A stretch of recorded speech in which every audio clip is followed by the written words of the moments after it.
Welcome to The Explainer. Today we're diving into a story that is equal parts heartwarming, chaotic, and honestly just downright hilarious. We are exploring a brilliant narrative from a guy named Phil. He gives us this amazing front row seat to the delicate balancing act between the highly serious world of support work and the absolute unbridled joy of a wild karaoke night in his flat. We're going to break down how structure and safety actually pave the way for some truly unforgettable memories. Haley's ears were bleeding with the noise. Yeah, you heard that correctly. That right there is our starting point. It's this hilarious, slightly dramatic snippet directly from Phil's own writings, and it is the ultimate punchline to the completely wild evening we're about to unpack. But before we get to the bleeding ears and the off-key serenades, we really have to understand the foundation that makes this kind of uninhibited fun possible in the first place. How exactly do we get to a point where things are so relaxed that a karaoke night devolves into glorious, absolute chaos? Section 1. Essential Training, the serious side of support. To fully appreciate the absolute mayhem of Phil's karaoke night, we first have to take a look at the professional reality of his day-to-day life. Because behind the scenes, there is a tremendous amount of rigorous training designed specifically to prevent accidents. Safety is literally paramount here.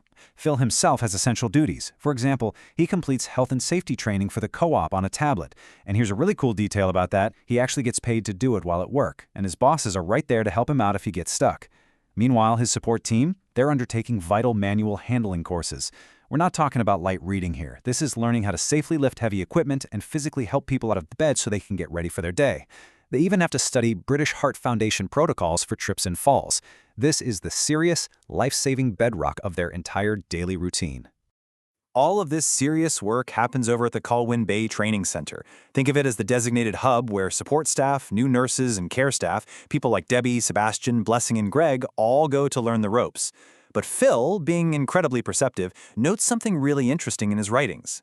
Even though they are learning these intense, critical safety protocols, he suspects they actually have a lot of fun doing it. And that little hint of fun at the training center, it perfectly foreshadows what happens when they all finally clock out. It brilliantly illustrates the duality of their relationship. Think about it. On one hand, you have highly serious essential protocols, manual handling, trip and fall management, the literal things that keep everyone safe and sound. But look at the actual outcome of building that safe, trusting environment. It's pure joy. It's putting on crazy songs, throwing out wild dance moves in the flat, and just having a massive laugh together. The serious stuff is exactly what enables the fun stuff. Section 2. The Karaoke Alter Egos. Now that we've got the professional foundation down, let's fast forward to the evening. The training manuals are officially put away and the hidden talents of the support team are completely unleashed. Phil perfectly describes the transformation of his team into this hilarious cast of characters for the night. First up, we have Chris. Phil points out that Chris actually has a pretty cool voice, though he's a bit on the shy side. But hey, that shyness doesn't stop him from, as Phil perfectly phrases it, throwing moves in the flat. Then we have Haley B., another member of the support staff, who basically takes complete control. Phil says she was singing like she was in charge of the show. And rounding out the whole crew is Mark, Phil's dedicated gig buddy who came over just to join in the fun. It's a fantastic picture of a hardworking team finally letting their hair down. Section 3. The Angelic Voice of Phil.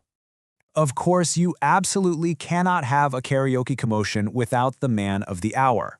Phil is brilliantly self-aware here. He describes his own quote-unquote angelic voice with this incredibly specific and hilarious comparison. He says it sounded like cat singing or Hilda Ogden.